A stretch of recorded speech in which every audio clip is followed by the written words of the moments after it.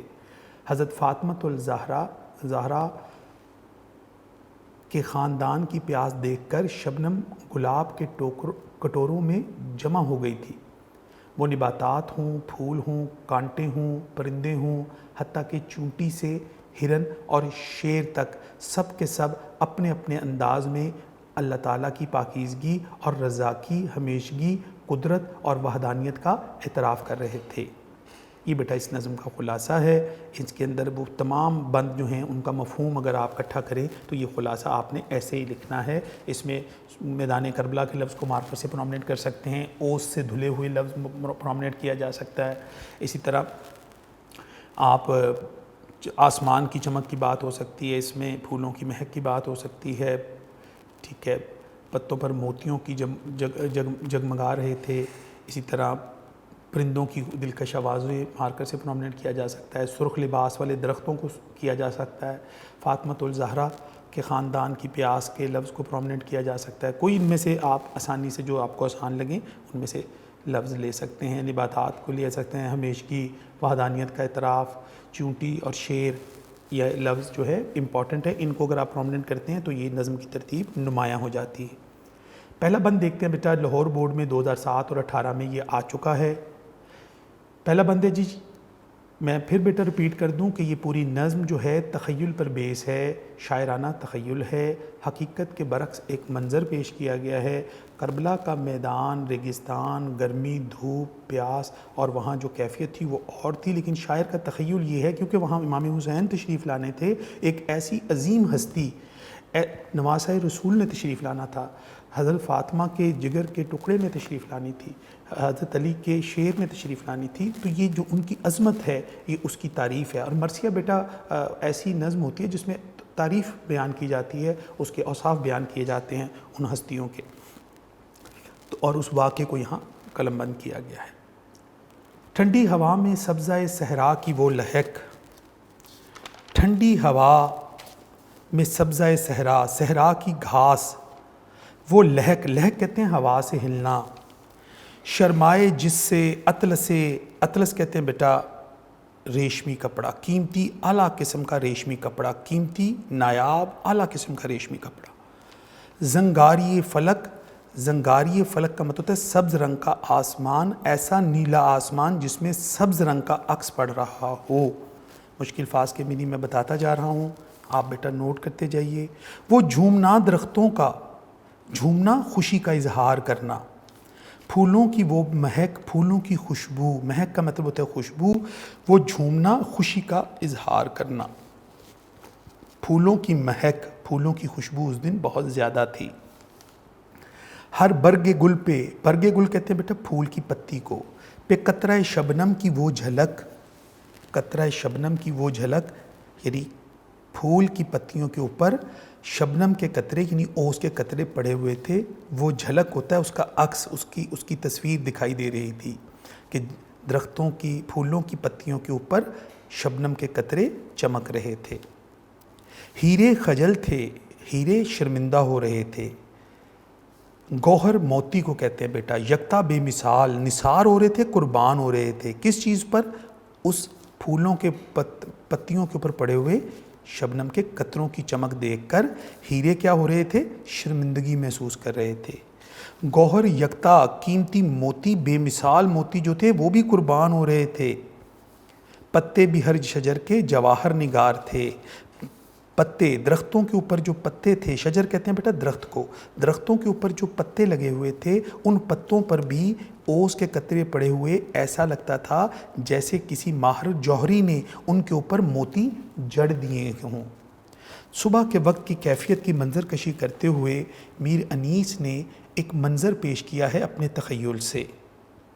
صبح کا وقت بہار کے موسموں کے مطابق ہوتا ہے، صبح کا وقت جو ہے جنت کے اوقات میں سے ہے۔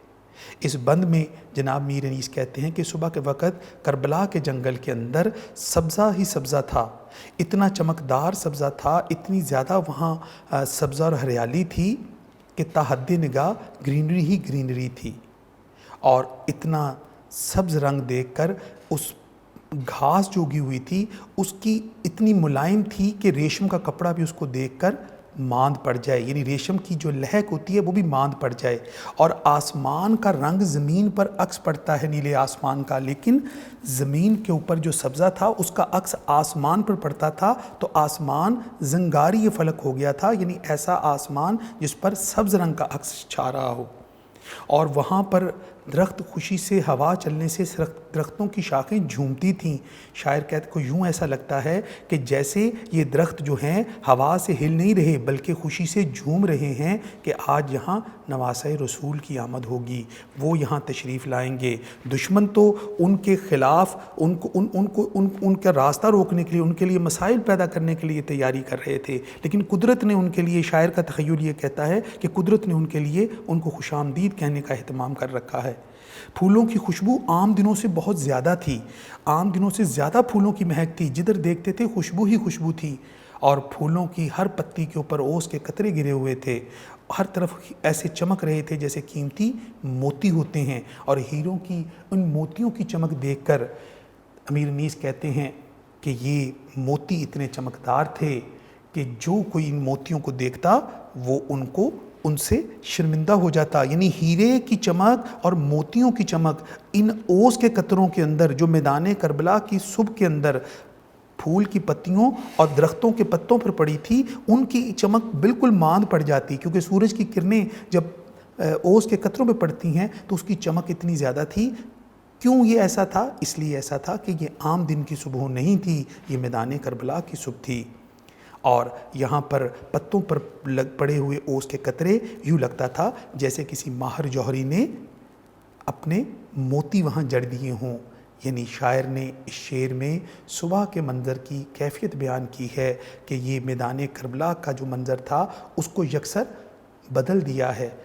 یہاں پر انہوں نے یہ جو بات کی ہے امیر انیس نے، ان کا موقف یہ ہے کہ ہوا کے چلنے سے پھولوں کے کھلنے اور پھول کی پتیوں پر اوس کے قطروں نے زمین کو قابل رشک بنا دیا تھا کہ آسمان بھی جو ہے اس پر رشک کرتا تھا. اس کی لہلہاہٹ، یہاں کا سبزہ، یہاں کی پھول، یہاں کے پتیاں، یہاں کے درخت، ہر چیز جو ہے وہ اپنے حسن کا ایک نمونہ پیش کر رہی تھی. گویا ایسا لگتا تھا کہ میدان کربلا میں ہر طرف بہار کا منظر ہے. اور یہ ساری چیزیں اس لیے سجائی گئی تھیں کہ یہاں پہ بہت بڑی ہستی کو آنا تھا، بہت عظیم ہستی کو یہاں آنا تھا. وہ جن کی وجہ سے اسلام زندہ ہے انہوں نے آنا تھا، لہٰذا قدرت نے ان کے استقبال کی یہ تیاریاں کر رکھی تھیں. اور پھر چراغ لالا سے روشن ہوئے کوہ و دمن، مجھ کو پھر نغموں پہ اکسانے لگا مرغے چمن. پھول ہیں صحرا میں یا پریاں کتار اندر کتار، اودے اودے نیلے نیلے پیلے پیلے پیرہن. اور برگ گل پہ رکھ گئی شبنم کا موتی باد صبح، اور اس موتی کو چمکاتی ہے سورج کی کرن. تو لہٰذا اس بند میں جناب امیر انیس نے صبح کے وقت کی منظر کشی کرتے ہوئے یہ بتایا ہے کہ یہ عام دن کی صبح نہیں تھی، یہ میدان کربلا کی صبح تھی، جہاں ہر طرف سبزہ ہی سبزہ، خوبصورتی ہی خوبصورتی، اور درخت خوشی سے جھوم رہے تھے. پھولوں کی مہک عام دنوں سے زیادہ تھی، عام دنوں میں جو مہک تھی اس سے شدت اختیار کر گئی تھی. عام دن کی جو اوس کے قطروں کی جو چمک تھی آج اس سے بھی کہیں زیادہ تھی، کیونکہ قدرت نے یہ سارے سامان پیدا کیے تھے. یہ سب شاعر کی کیا ہے بیٹا؟ امیجینیشن، اس کا تصور، اس کا خیال، اس کا حقیقت سے جوڑنا نہیں، آپ نے صرف شاعر کے تخیل کو سامنے رکھنا ہے. اور یہ منظر نگاری شاعر نے اتنی خوبصورت لفظوں میں اس طرح کی ہے کہ یہ منظر ہماری آنکھوں کے سامنے جیسے کوئی تصویر بن جاتی ہے ویسے پھرتا ہوا نظر آ رہا ہے. ڈیئر اسٹوڈنٹس، ابھی ہم نے نظم میدان کربلا میں صبح کا منظر کا بیٹا ایک بند پڑھا، اس کا خلاصہ پڑھا، اس کے مشکل الفاظ کی تفہیم، اس کی معنی دیکھے، اور ساتھ بیٹا آپ نے امیر انیس کی جو مرثیہ نگاری ہے، ان کی جو شاعرانہ اوصاف ہے، اس کو ہم نے ڈسکس کیا بیٹا.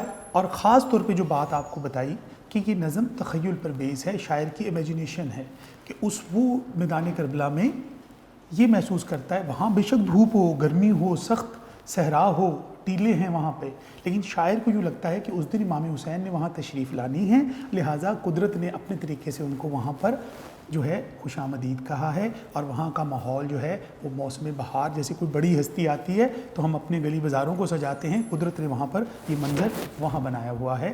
یہ شاعر کی تخیل ہے، وہ یہ محسوس کرتا ہے۔ تو بیٹا یہ نظم کے دو حصے، ایک صبح کے وقت بہار کی کیفیت کا منظر، اور دوسرا اسی بہار کی کیفیت کی منظر کشی میں عبادت کی منظر کشی، یہ نظم کے یہ حصے ہم نے ذہن نشین کرنے ہیں۔ انشاءاللہ باقی بند جو ہیں، باقی اشعار جو ہیں اگلے لیکچر میں آپ سے ڈسکس کریں گے۔ تب تک کے لیے مجھے اجازت دیجیے بیٹا، اللہ حافظ۔